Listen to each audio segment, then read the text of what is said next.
Paz y gracia a todos ustedes, mis amigos y hermanos. Mi nombre es Daniel Abreu. Hace mucho tiempo que no nos veíamos. La razón por esto es porque yo he estado ocupado y etcétera. Pues por eso no había tenido el tiempo. Pero aquí les traigo un nuevo mensaje para la gloria de nuestro Padre Jehová y nuestro Señor Jesús el Mesías. Y también por la gracia del Espíritu Santo. Gloria al que vive para siempre. Entonces aquí, si notan, comparado a mis otros videos, aquí van a notar la calidad bastante diferente, porque estoy usando mi nueva cámara video. Entonces, bueno, y que para la gloria de Dios la obtuve que el Señor me bendijo y me la dio en un buen precio. Pues por eso, y para esto la compré, para predicar su palabra y lanzar las prédicas en YouTube. Y precisamente aquí les traigo el mensaje Cristo contra Constantino. Es un nuevo mensaje que el Señor me dio y que me permitió desarrollar para la gloria al que vive. Y aquí yo voy a ser bastante puntual, claro, y aquí se van a aclarar muchas confusiones o influencias católicas, se van a descubrir aquí mismo, hoy mismo, para la gloria y honra del Señor. Gloria al que vive. Amén. Entonces, vamos a primeramente abrir las escrituras. Vamos a ver vamos a Apocalipsis 17. Ok, Apocalipsis 17. Y aquí vemos.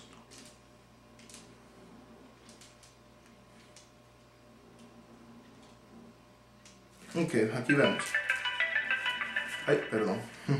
Entonces dice, la palabra honrando al Padre, al Hijo y al Espíritu Santo dice, y antes de leer la palabra, aquí les voy a presentar, esta es la versión, la Biblia judía completa. Esta versión es una versión traducida de los escritos originales del hebreo, griego y arameo hacia el inglés simplificado. Traducción hecha por el rabino David H. Stern. ¿Cómo puedo decir? Excelente traducción, ha sido mi Biblia número 1, siempre la he promovido, excelente Biblia. El lenguaje notarán que es diferente comparado a sus versiones, pero es bastante claro. Por eso yo les voy a traducir del inglés simplificado hacia el español. En caso notan que yo titubeo, o si notan que yo, por ejemplo, si me notan lento o cosas así, es porque les estoy dando la traducción exacta de lo que dice aquí. La gloria sea del que vive para siempre. Pues aquí arrancamos y vamos a leer las escrituras, Señor. Honrando al Padre, al Hijo y al Espíritu Santo. Amén. Y aquí dice: Entonces vino uno de los ángeles con los 7 platillos. Ahora, platos hondos, que le dicen en inglés bowl. Entonces, y me dijo: ven, yo te mostraré el juicio de la gran ramera, o sea, quien está sentada cerca de muchas aguas, o sea, quien está sentada aproximada por muchas aguas, o sea, está sentada por muchas aguas. ¿Ok? Los reyes de la tierra fueron a prostituirse con ella. Así claro lo dice aquí. Y así claro voy a dar la palabra del Señor. Y las personas que viven en la tierra, o sea, las personas que viven en la tierra, los habitantes de la tierra, se han emborrachado con el vino de su prostitución. Gloria al que vive. Y él me llevó en el espíritu a un desierto, y yo vi una mujer sentada sobre una bestia de escarlata, llena con nombres blasfémicos, o sea, blasfemias. Los nombres eran blasfemias contra Dios. Entonces, teniendo 7 cabezas y 10 cuernos. Gloria al que vive para siempre. Gloria al que vive. La mujer estaba vestida en púrpura y escarlata, y estaba adornada con oro, piedras preciosas y perlas. O sea que estaba adornada con oro, piedras preciosas y perlas. En su mano ella tenía una copa de oro, llena de las obscenidades, y las cosas sucias producidas por su prostitución. Y en su frente tenía un nombre que tenía un significado oculto. Y este era Babel, la gran madre de las rameras.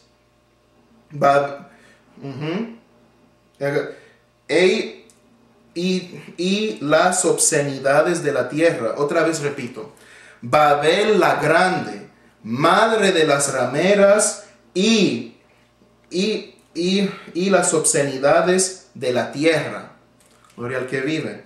Y yo vi la mujer, borracha, embriagada con las sangres del pueblo de Dios. O sea, los santos son el pueblo de Dios, el pueblo que busca la gloria de Dios, el pueblo que busca hacer el trabajo de Dios, el pueblo que anda en santidad y espera el arrebatamiento. Esos son los santos, el pueblo de Dios. Y aquí otra vez dice, esto es la sangre del pueblo que testificó o que testifica de Jesús, de Yeshua, de nuestro Mesías. Bendito sea el que vive para siempre. Amén. Bendita sea su palabra. ¿Cómo le digo? Si notan que yo besé la palabra de Dios, es un signo, es una forma de decir que yo amo su palabra. ¿Cómo puedo decir? Aunque yo sea dominicano, yo provengo de ascendencia judía, yo soy un judío dominicano. Y para nuestro pueblo, en Israel, cuando un judío besa algo, significa que lo recibe. Porque significa que lo recibe con amor. Igual que cuando escupe sobre algo, significa que lo rechaza porque es abominable. Es una costumbre mía. Por eso yo besé la palabra de Dios y siempre lo hago porque yo amo su palabra. Yo amo la palabra de Dios. Yo amo su doctrina. Yo lo amo a Él porque el mismo Mesías dice, el mismo Jesucristo dice, quien me ama guarda mis mandamientos y yo guardo sus mandamientos hasta el día de hoy. Bendito sea el que vive. Gloria al que vive. Y por eso yo amo su palabra. Porque de qué vale tú amar evangelio pero no quieres saber de doctrina. Y créame que yo he visto eso. Yo he visto gente que dicen, solo prediquen mensajes evangelísticos pero no queremos mensajes doctrinales. O sea, queremos el evangelio pero no queremos la doctrina. Déjenme decirles, a ustedes, evangelio sin doctrina es muerto. Si ustedes no tienen doctrina, ustedes no aman al Señor. Ustedes no aman su palabra. Ni menos guardan sus mandamientos. A ustedes yo les hablo. A ustedes que dicen que solo quieren evangelio pero no quieren doctrina, déjenme decirles que ustedes están muertos. Y si ustedes están muertos, ¿cómo llegarán al cielo? Si no quieren doctrina, no quieren formarse según la voluntad de Dios. No quieren formarse en la palabra de Dios, no aman su palabra, no aman sus mandamientos y no los quieren guardar. Así ustedes tendrán su parte en el lago de fuego. Así que más les vale que se ajusten a la palabra de Dios, porque hace poco el Señor mandó a decir con una sierva puertorriqueña, Jehová me la bendiga siempre, que su pueblo se había vuelto necio. Ya no escuchaba su palabra, ya querían vivir de sus deseos. Y a muchos Él les dijo, yo les he mandado espíritu de error para que crean a la mentira y se pierdan. El Señor se lo acabó de decir, se los dijo. Y Él fue bastante claro con eso. Por eso Jesús dice, quien me ama, guarda mis mandamientos. Y para guardar mandamientos hay que tener doctrina. Hay que tener doctrina para guardar los mandamientos del Señor. Porque sin la doctrina de su palabra, no podremos guardar sus mandamientos.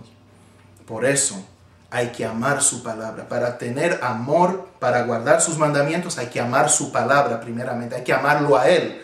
Y amarlo a Él significa amar su palabra. Por eso yo amo su palabra, para su gloria y su honra. Y yo no lo digo por jactarme, porque yo no he tenido reputación por ser jactancioso y nunca, ni ahora, ni jamás tendré esa clase de reputación. Yo lo digo para ilustrarles y demostrarles que hay que amar la palabra del Señor. Que si el Señor nos dio su palabra es para salvarnos. Su palabra es bendición en nuestra vida. ¿Cómo podemos decir que le amamos? ¿Cómo podemos decir, sí, Señor, amamos el Evangelio, pero no queremos tu doctrina? Entonces ustedes no lo aman, igual que los católicos. Y lamentablemente esto que yo voy a hablar. El católico dice amar a Jesús, pero con sus hechos no lo honra. Y en este mensaje yo voy a demostrar todo eso. Yo voy a sacar a la luz todo lo que hay detrás de la Iglesia Católica, y no solo lo que hay detrás de la Iglesia Católica, quién fue el verdadero fundador de la Iglesia Católica. Yo voy a darle todo un desglose hoy para la gloria y honra de nuestro Señor Jesucristo, Jesús nuestro Mesías. Y por eso el mensaje de hoy se llama Cristo contra Constantino. Aquí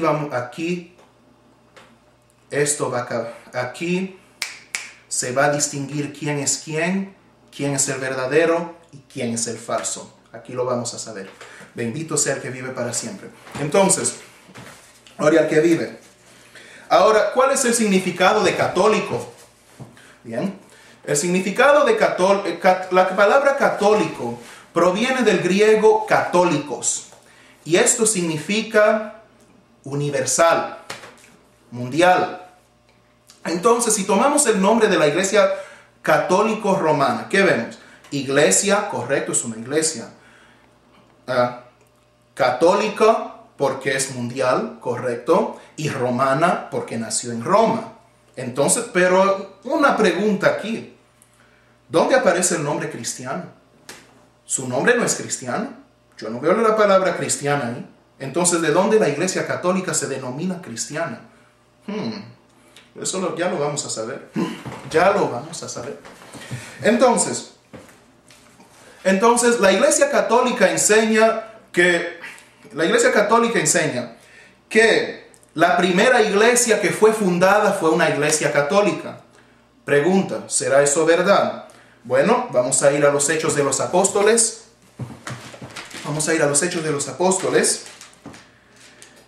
Y vamos a mirar en Hechos 2, y leeremos en el contexto de los versículos 1 al 4. Gloria al que vive para siempre. Gloria al que vive para siempre. Entonces aquí dice, ¿cómo puedo decir? Y dice la palabra, otra vez honrando al Padre, al Hijo y al Espíritu Santo. El festival de Shavuot había llegado. Ahora, ¿qué es Shavuot? Shavuot es el día de Pentecostés, el festival de las semanas. Entonces, ¿qué ocurre? Shavuot era exactamente el día de las semanas. Entonces, ¿qué pasa? ¿Qué ocurría ahí? Sí, exactamente 50 días después de la Pascua. Exactamente 50 días después de la Pascua, la Pascua judía hablo. Sí, venía la fiesta de Shavuot, que eran las semanas. Cuando se comía pan sin levadura durante la Pascua, pues en Shavuot se comía el pan con levadura. Entonces ahí, en ese preciso día, ¿qué ocurrió? Y mira lo que dice. Entonces en la fiesta de Shavuot había llegado, y los creyentes estaban todos reunidos en un lugar. O sea, todos estaban reunidos en el mismo lugar. De repente, bendito sea el que vive para siempre, de repente vino un sonido desde el cielo, como un rugido de un viento violento, o sea, de una brisa violenta, y llenó la casa entera. O sea, que estaban en una casa reunidos, donde ellos estaban sentados. O sea, llenó la casa entera donde ellos estaban sentados. Y ellos vieron lo que parecía lenguas de fuego que separó y que se separó, o sea, las lenguas se separaron y vinieron a reposar sobre cada uno de ellos, o sea, fueron llenos con el Espíritu Santo. Gloria al que vive para siempre.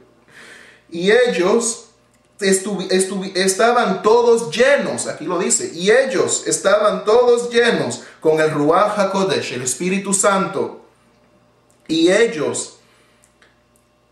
comenzaron a hablar en diferentes lenguas, así como el Espíritu, en inglés Spirit, con S mayúscula, que sería en español espíritu con E mayúscula, y hace referencia al Espíritu Santo. O sea, así como el Espíritu los capacitaba, los habilitaba para que hablasen.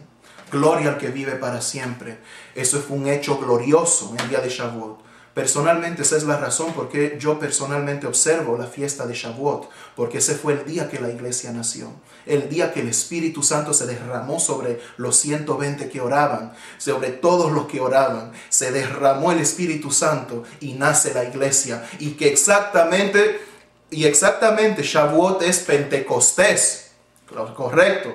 Por eso ese día fue marcado en la historia como el día de Pentecostés, porque la primera iglesia, con el fundamento de la Biblia, les digo, fue una iglesia pentecostal, no una iglesia católica. Fue una iglesia pentecostal. Por eso la iglesia pentecostal tiene la verdad, porque fue la primera iglesia, y con el fundamento de la Biblia lo digo.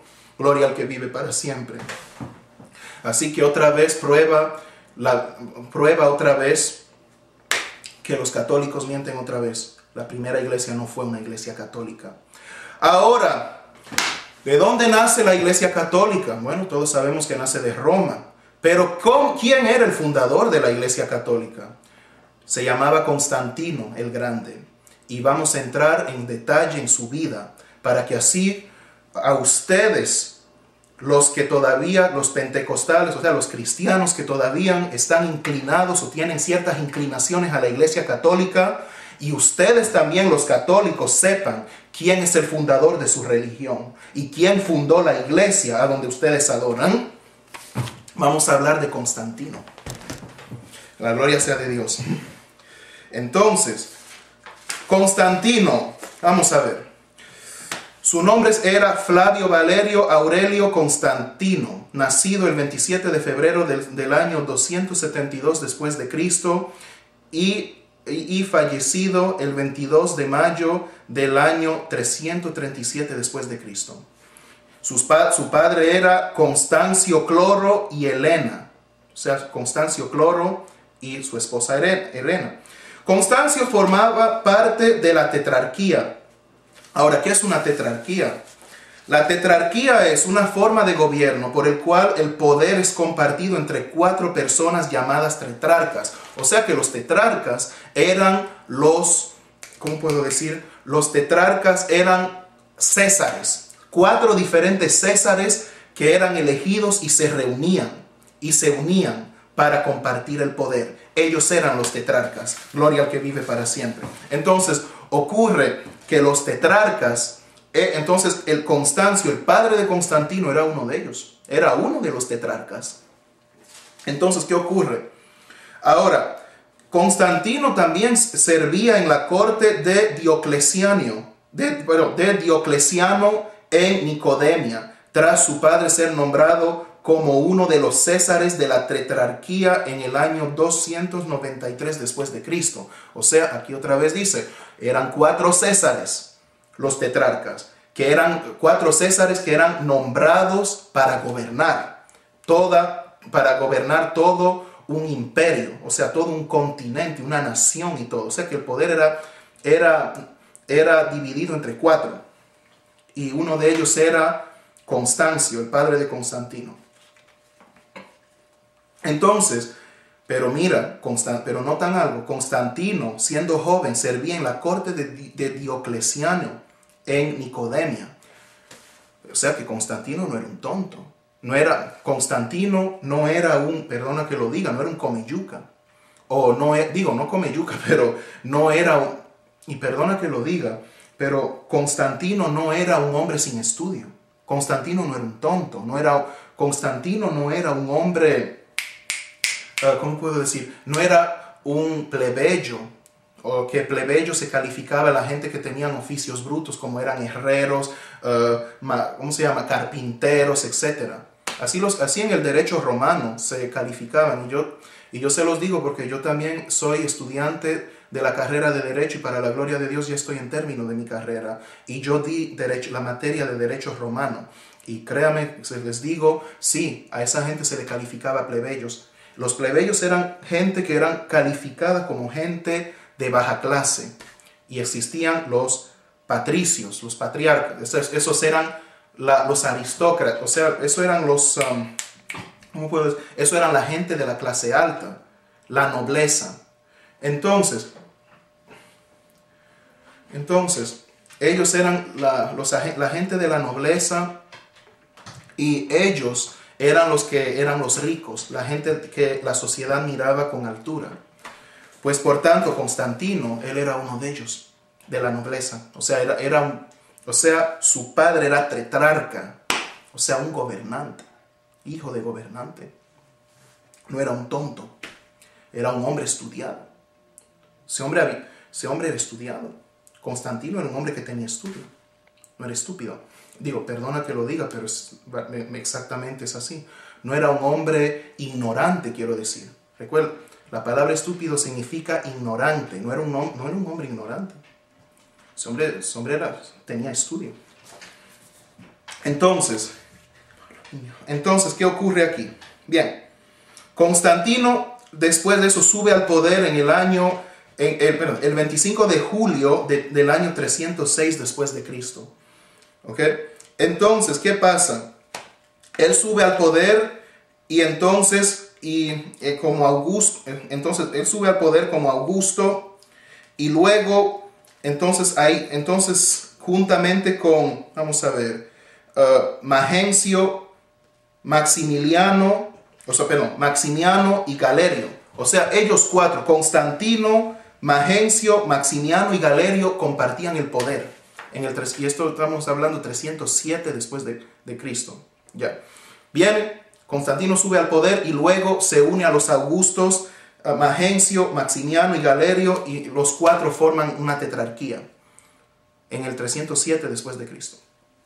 Entonces ellos cuatro están gobernando todo el imperio romano. La nación romana estaba bajo gobierno de Constantino, Magencio, Maximiano y Galerio. Pero ¿qué ocurre? En el 310 después de Cristo, entonces ya habían, tres Augustos más se añadieron. Y ellos eran Maximino, Licino y Domicio Alejandro.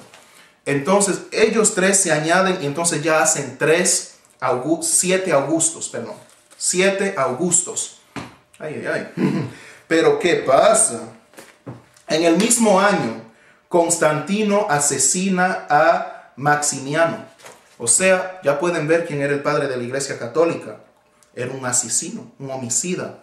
Porque va por intereses políticos, o sea, para él ganar el poder o para gobernar. Entonces él asesina a uno de los 7 Augustos, a su compañero Maximiano. O sea que no había... ¿Ustedes no ven algo familiar aquí con la política? Es de esa manera que la política hoy en día funciona. Traicionándose, mintiendo. Ahí podemos ver quiénes eran los padres de todo eso. Entonces, eso sí es gloria al que vive. Entonces Constantino asesina a Maximiano en el 310 después de Cristo. Entonces, luego de muchas desapariciones, después de la muerte de Maximiano, Domicio Alejandro, etc. O sea, después de Maximino, o sea, después de la muerte de ellos, ¿qué ocurre? Constantino va ahora a luchar con Magencio. Ahora Constantino, y eso va a ser en la batalla del puente Milvio, en el 28 de octubre del año 312 después de Cristo. Ahora él va a luchar contra otro de sus compañeros. Entonces, la noche anterior, el 27 de octubre del año 312 después de Cristo, Constantino tuvo una visión en donde él vio la señal de una cruz acompañada de una voz que decía, en este signo vencerás. Ahora, voy a hacer un pequeño énfasis aquí sobre la visión de Constantino. Constantino, vamos a ver, él veía que mientras él marchaba con sus soldados, vio la forma de una cruz frente al sol y luego tuvo otro sueño donde se le ordenaba de poner la cruz como un símbolo estandarte y la cruz tenía una inscripción que decía in hoc signo vinces, con este signo vencerás. Y lo mandó a pintar sobre los escudos de su ejército. O sea, vemos aquí, ¿qué ven aquí? La cruz estaba delante del sol. Pero, ¿era esa la cruz de Cristo? Yo no lo creo. Porque la pregunta, ¿por qué? Porque ¿qué hace el sol ahí? ¿Qué representaba el sol en ese tiempo? Yo les voy a decir lo que el sol representaba. El sol era el sol invictus, el sol invicto. Fue un título aplicado a al menos 3 divinidades distintas durante el gobierno del Imperio Romano. El Gabal, quien era una antigua deidad solar siria, cuyo culto se institucionalizó en Roma durante el reinado de Heliogabalo, que fue entre los años 218 después de Cristo hasta el 222 después de Cristo. Aquí está Mitra, antiguo dios del sol de origen persa, que pasó a formar parte del Imperio Romano. Helios es la personificación del sol. Saben que en algunas de sus monedas Constantino aparecía la imagen de Constantino con la corona de Helios. ¿Saben eso? O sea, él ya se creía el dios del sol. Perdón. Entonces, vamos a ver aquí. Entonces ya él veía, ¿cómo podemos decir? Él veía, la cruz lo hacía vencer.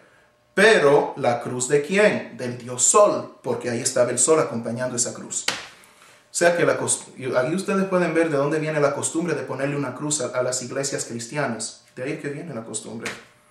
Jesucristo nunca mandó, no hay ningún pasaje bíblico que diga en donde Jesucristo mandó a que se ponga una cruz para simbolizar su iglesia.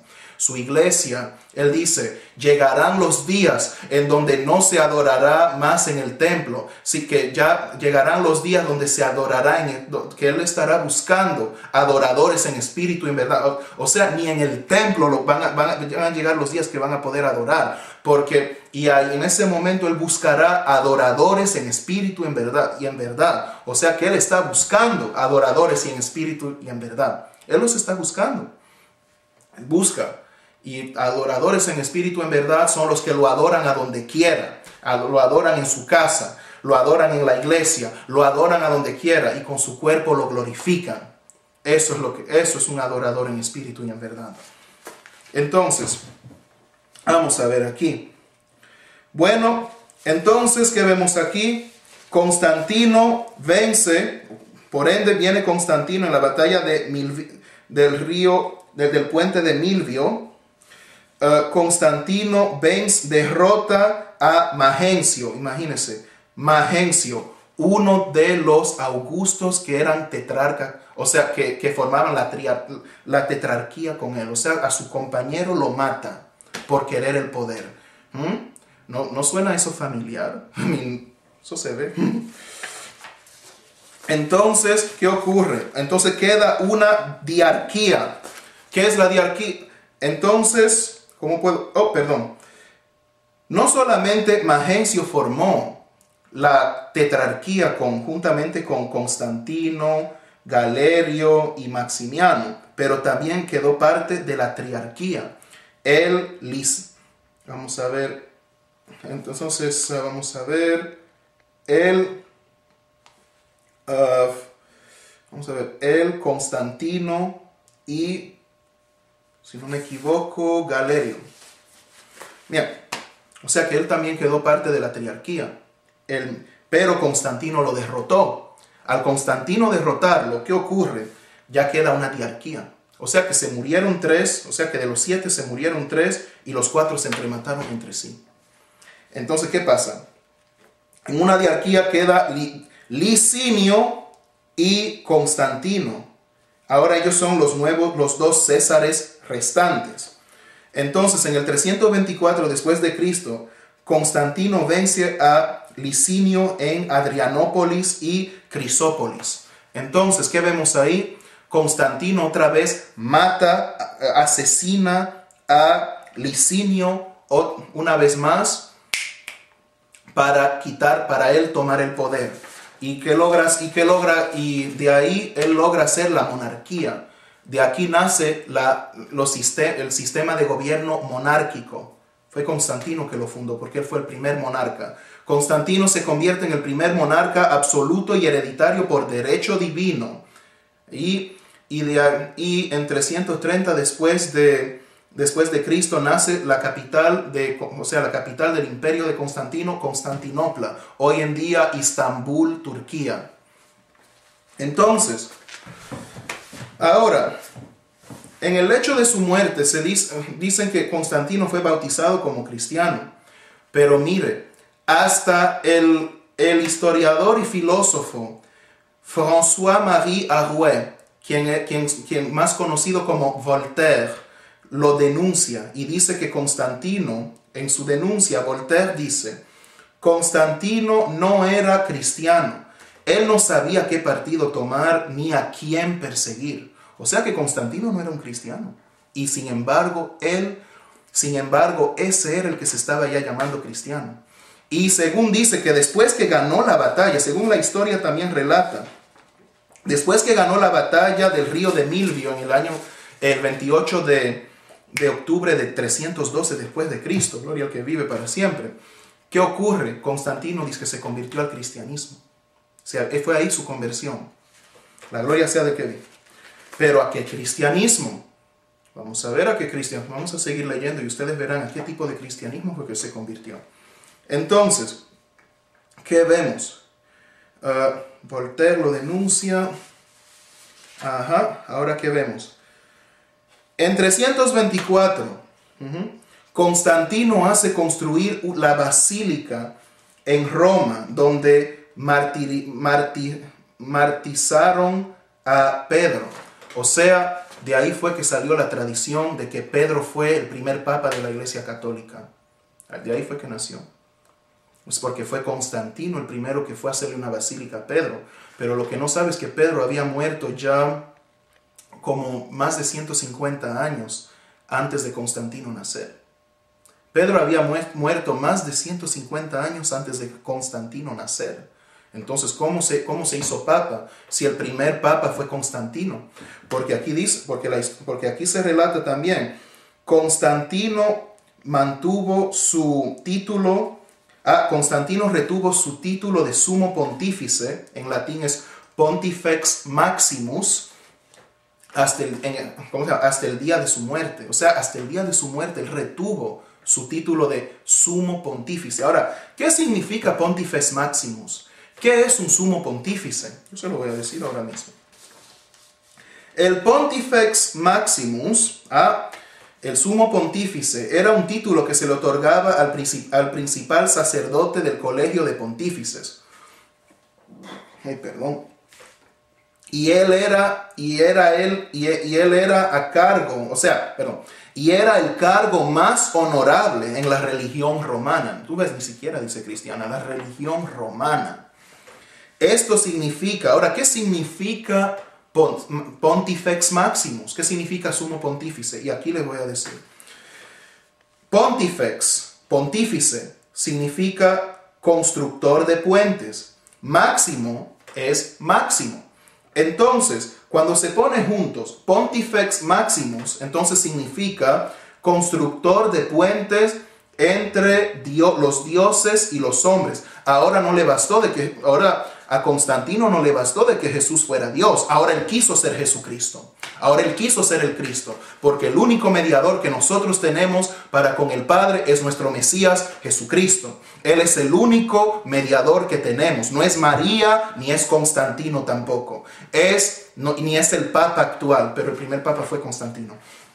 Ni el Papa, ni Constantino, ni Francisco, ni María, es Jesucristo, el mediador entre nosotros, entre Dios, nuestro Padre, y nosotros los hombres. Pero ahora Constantino, denominándose Pontifex Maximus, él quiso tomar ese lugar. Ahora era él el que era el mediador, pero entre los hombres, pero no el Dios verdadero, sino los dioses paganos. Ahora él quiso imitar a Jesús. Quiso él tomar el lugar de Jesús. Qué vergüenza, ¿no? O sea que ya Constantino no se bastó con la religión cristiana. Perdón. Constantino no se basó con el cristianismo, o sea, con la primera iglesia pentecostal que confesaba a Jesucristo. No se bastó con solamente perseguirlos. Ahora, y con él, ¿cómo se llama? Y con él unirse a la religión cristiana como cristiano. Él también, no, ahora él quiso ser Dios. Ahora él quiso ser el sumo pontífice. Ahora él quiso ser, Padre Santo, Dios en la tierra. Y les digo algo, y a ustedes los católicos les hago esta pregunta. ¿Cómo explican que los curas pueden perdonar pecados? ¿A dónde y desde cuándo pueden ellos perdonar pecados? ¿Quién les dio esa autoridad? Bien dice nuestro Mesías, Jesucristo, en Lucas 5, 21 al 26. Vamos a mirar en ese contexto. Vamos a mirar esto en este contexto.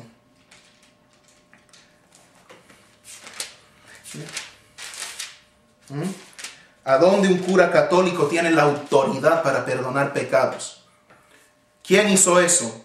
Bueno, ya sabemos que el desastre lo hizo Constantino. Pero ¿verdaderamente es bíblico que un cura católico pueda perdonar pecados? Vamos a ver esto ahora. Y dice, 5:21, los maestros de la Torá, de la ley, y los perushim, los fariseos, comenzaron a pensar. Vamos a leer más adelante, más anterior. Vamos a ir en el 17.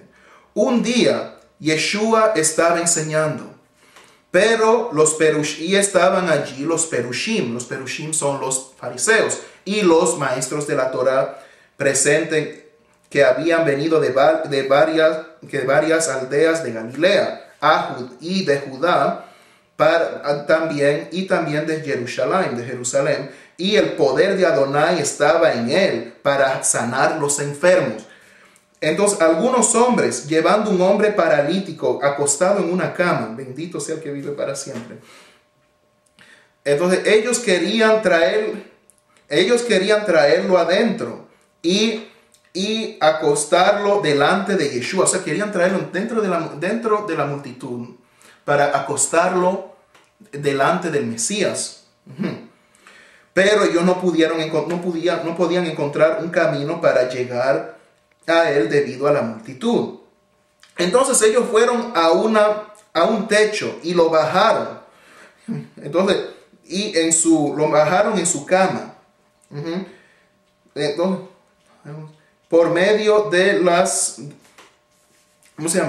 por medio de los calados. Lo bajaron en su cama por medio de los calados hacia el medio de las ofrendas, o sea, donde se recogían las ofrendas, ahí justo delante del Mesías, de Yeshua. Cuando Yeshua vio su fe, él dijo: amigo, tus pecados te son perdonados. Ahí ustedes pueden ver quién tiene la autoridad de perdonar pecados, y no es un cura católico. Jesús era un rabino, no un cura católico. Así que comienzan a cuestionar ahora de dónde sacan esos locos o esos curas católicos, de dónde sacan ahora la autoridad para perdonar pecados. Entonces, solamente el Mesías puede perdonar pecados, y se lo voy a demostrar a continuación. Él le dijo, entonces bien dijo: amigo, tus pecados te son perdonados, dice el Mesías. Ahora, los maestros de la Torá, o sea, los maestros de la ley, y los fariseos, los perushim, comenzaron a pensar, ¿quién es este hombre que habla tales blasfemias? ¿Quién puede perdonar pecado excepto Dios? Pero Yeshua, Jesús el Mesías, conociendo lo que ellos estaban pensando, les contestó, ¿por qué ustedes están cavilando tales pensamientos en sus corazones? Porque ¿qué es más fácil decir? ¿Tus pecados te son perdonados? O anda y camina. Pero miren, yo les voy a probar que el Hijo del Hombre, el Ben Ha-Adam en hebreo, el Hijo del Hombre, tiene autoridad en la tierra para perdonar pecados. Entonces él le dijo al paralítico, yo te digo a ti, levántate, toma tu lecho y vete a tu casa. Inmediatamente delante de todos se paró, el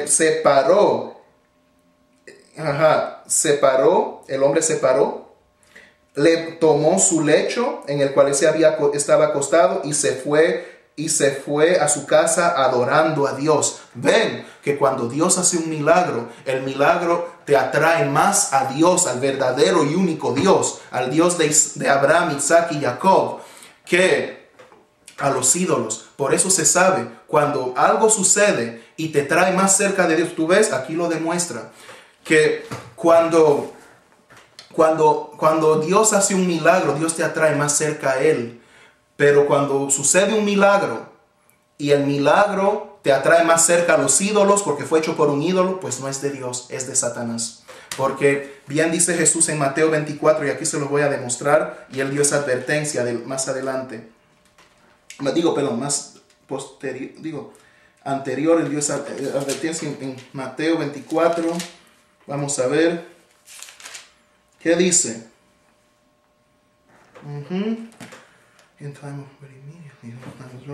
Sí. Por eso dijo nuestro Señor que vendrán en estos tiempos falsos profetas y falsos cristos. Y que harán prodigios, o sea, van a hacer milagros, pero serán para engañar. Y el prodigio, el milagro que te lleva más cerca hacia los ídolos es del diablo para engañarte, para mantenerte ligado al ídolo, pero no te trae a Dios. Y mira lo que dice aquí, cuando el hombre fue sano, él se fue a su casa adorando a Dios, al único y verdadero Dios, porque se ven que aquí muestra que cuando el milagro viene de Dios, te acerca más a Dios. Y mira cómo ese hombre se acercó más a Dios cuando él se fue adorando a Dios, al verdadero y único. Gloria al que vive para siempre.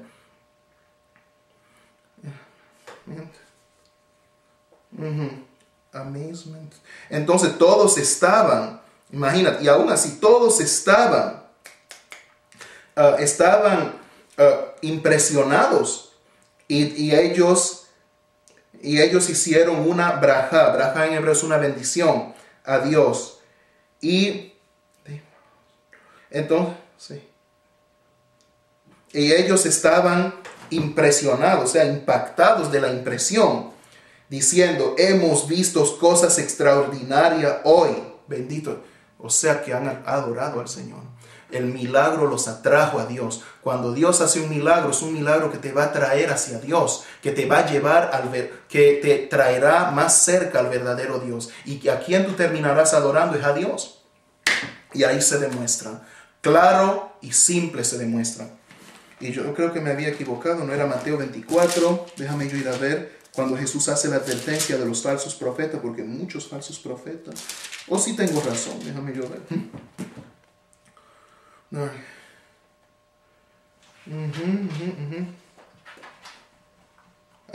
Sí, yo tenía razón.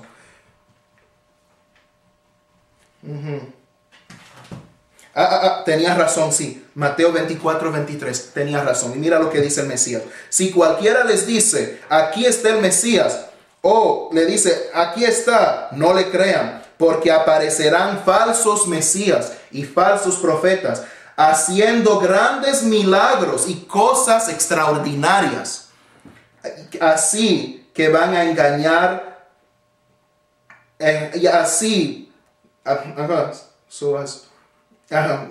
porque para así y así engañarán aún a los escogidos si fuere posible. Imagínense, aún hasta el pueblo que ya está escogido para ser salvo. O sea, me estoy refiriendo al pueblo que ha creído en el Mesías, se ha bautizado en el nombre del Padre, del Hijo y del Espíritu Santo. Han mantenido una vida de santidad. Aún hasta ellos pueden ser engañados.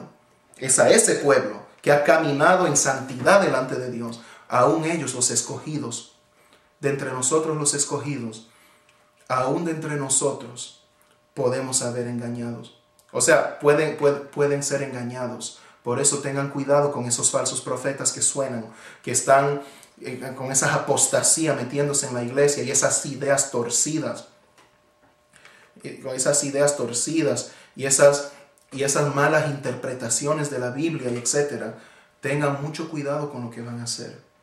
Mucho cuidado, porque con la palabra de Dios no se juega. Y Dios, el que juega con su palabra, lo desecha para siempre. Una cosa que nunca es recomendable, que nunca se haga, es que se juegue con la palabra de Dios. Con la palabra de Dios no se juega.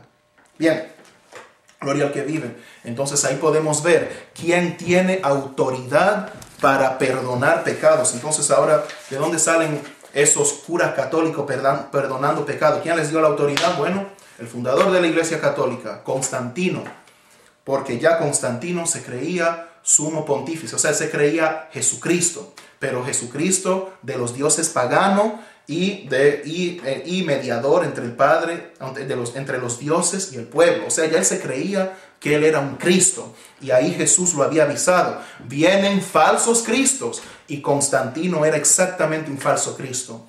Ahí está, Constantino era un falso Cristo, un Cristo de los dioses paganos, un Mesías de los dioses paganos, y supuesto mediador entre los dioses paganos y los hombres. Por eso él tenía el título de Sumo Pontífice, Pontifex Maximus. Entonces, continuando. Entonces vamos a ver aquí. Entonces en el 321, mira lo que hace. Ya tiene el poder Constantino. ¿Y qué hace? ¿Qué hace ese hombre? Ese falso. Constantino ordena a los cristianos, o sea, a sus católicos, y a los no cristianos, observar el día del venerable sol, Sol Invictus. Ahora, ¿qué es el Sol Invictus? Les voy a decir otra parte. Bueno, ya yo les dije anterior qué es el Sol Invictus. Y precisamente él dice, o sea, el cristiano, el sumo pontífice que se está diciendo, que se está llamando mediador entre Dios y los dioses y los hombres, o supuestamente entre Dios según él y los hombres, el mediador, quien supuestamente era él, ahora les está induciendo a fornicar con otros dioses, o sea, a fornicar con los ídolos, llamándose cristiano. Ahí puede ver quién era Constantino. Ahí ustedes pueden ver algo. Entonces, ya yo les había dicho antes, pero mira lo que pasaba. Entonces sí que el Sol Invictus era una mezcla, eran tres dioses del sol que los romanos habían tomado y lo habían hecho parte de sus dioses, el cuales eran, vamos a ver aquí, era el Gabal, Mitra y Helios, como ya yo les había mencionado. Pero aquí hay un hecho curioso. El festival del nacimiento del sol, o sea, del sol inconquistado. O sea, Constantino, el festival del verdadero. Ahora, recuerda que yo había dicho que Constantino les ordena a los no cristianos que celebren el día venerable del sol invicto. Ahora, ustedes se preguntarían, ¿qué día era ese? Bueno, y aquí tengo la respuesta. La fecha del nacimiento del sol inconquistado, Dies Natalis Sol Dies Natalis Sol Invicti, eso es. Se celebraba cuando la luz del día aumentaba después del solsticio de invierno, en alusión al renacimiento del sol. Este festival corría desde el 22 al 25 de diciembre. Voy a hacer bien claro aquí.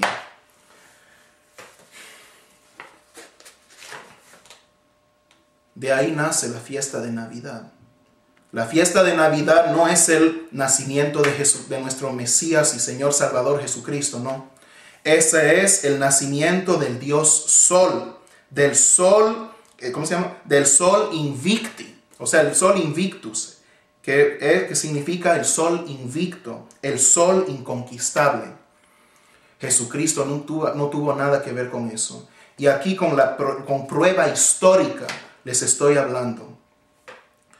La Navidad nunca fue una fiesta cristiana. Eso es fiesta de Constantino. Es una fiesta pagana, la cual Constantino ordenó a que todo cristiano y no cristiano la compartan. O sea, la celebren. O sea, ustedes que celebran la Navidad, y yo hablo a todos ustedes que celebran Navidad, más les vale que despierten, porque ustedes están honrando a Constantino y no Cristo. ¿Ustedes saben qué Cristo piensa de la Navidad? Cristo no le importa, no le interesa la Navidad, porque esa fiesta es pagana. Eso es fiesta de Constantino y no de Cristo. Por lo tanto, la iglesia será arrebatada y el mundo seguirá celebrando Navidad. A Cristo la Navidad le vale un pepino, no la quiere, no la detesta. Al contrario, Jesús dice que en su reino, en el reino mesiánico, cuando Él gobierne las naciones por 1000 años, Él exigirá que se les celebre la fiesta de los tabernáculos. ¿Por qué? ¿Y por qué va a exigir? ¿Por qué exige la fiesta de los tabernáculos en específico? Les voy a decir por qué. Porque es su cumpleaños. Jesús no nació el 25 de diciembre, gran mentira de Constantino. Jesús nunca nació el 25 de diciembre. Jesús nació el 15 del mes de Tishri, el primer día de la fiesta de los tabernáculos. Fue su cumpleaños. Ahí fue que nació nuestro Mesías. Él nunca nació, él nunca nació en 25 de diciembre. Así que todos aquellos de ustedes que estén celebrando Navidad, más les vale que se despierten, porque les digo una cosa, todo aquel que toma parte en esa celebración no es un hijo de Dios, es un pagano idólatra que todavía no ha dejado su paganismo. Así que más les vale que se despierten. Porque ustedes con celebrar Navidad no están celebrando a Jesucristo. Ustedes están celebrando a Constantino. Porque Constantino es el creador de la Navidad. Constantino es el padre de la Navidad porque él la fundó. Y aquí se lo digo con evidencia histórica. Y precisamente fue en el año 321 después de Cristo, durante su gobierno, fue fundada la Navidad, fue creada la Navidad. Mira, hoy día yo veo muchas iglesias, hoy día todavía hay iglesias pentecostales que no toman parte en esa celebración pagana y honran a Jesucristo, al Padre, a Dios nuestro Padre, a Jesucristo nuestro Señor y al Espíritu Santo, el Espíritu, o sea, nuestro Consolador. Santo y bendito sea su nombre. Entonces todavía lo honran, ¿cómo se llama? Y no se toman partes en eso. Yo puedo dar ejemplos. Yo conozco la iglesia del pastor, ¿cómo se llama? El pastor, no me sé bien su apellido, pero el hermano Diego, aquí en Montreal, su iglesia, él no celebra, él no toma partes de eso. Y él hace bastante bien. Y yo también recomiendo a la iglesia donde yo asisto, la iglesia Maranata, la iglesia pentecostal Maranata, aquí en Montreal. Tampoco celebramos eso. Porque háganse la pregunta, ¿la iglesia primitiva celebraba Navidad? No, porque la Navidad no existía. No existía en el tiempo de la iglesia primitiva. Y aún durante el gobierno de Constantino, háganse la pregunta, la verdadera iglesia de Jesucristo, aún durante el gobierno de Constantino, ¿celebraban Navidad? No, porque ellos sabían que que la Navidad no tenía nada que ver con nuestro Señor Jesucristo, que la Navidad era una fiesta pagana fundada y creada por Constantino, su padre, o sea, el padre de la Iglesia Católica. El pagano, o sea, claro que sí, porque él fue que hizo todo ese sincretismo de paganismo con cristianismo para formar una religión del cual él mismo quiso llamarse Dios, dándose el título de sumo pontífice. Así que tengan cuidado con lo que ustedes están celebrando y comiencen, despierten. Y si usted no sabía, pues ya sabe. Y si aún lo hace, va a tener problemas. Y si aún sigue celebrando Navidad a sabiendas, va a tener problemas con Dios. Entonces, sigamos. Y yo se lo digo, mira, yo se lo digo y se lo advierto porque es mi trabajo hacerlo. Porque el Señor dice que el deber del atalaya es velar por el pueblo. Si Él ve el peligro, Él tiene que avisarlo. Si Él avisa y el pueblo no lo escucha, la culpa de Él es aceptada porque Él hizo su trabajo y no lo escucharon.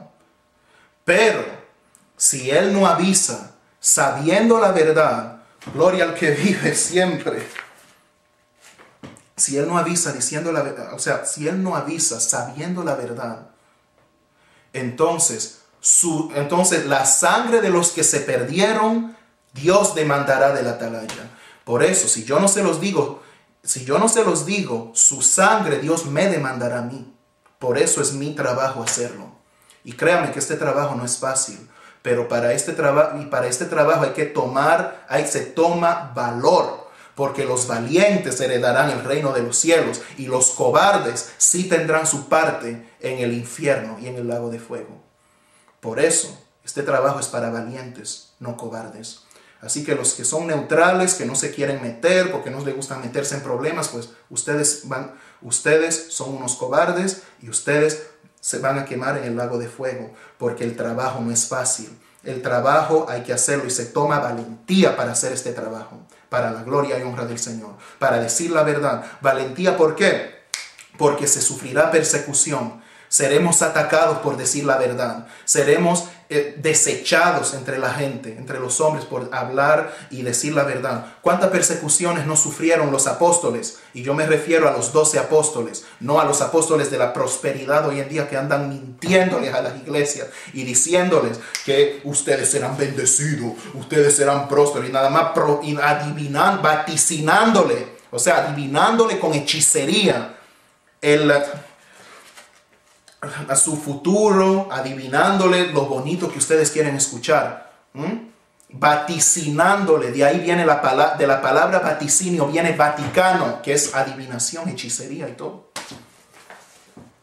O sea, esa gente que están haciendo todo eso.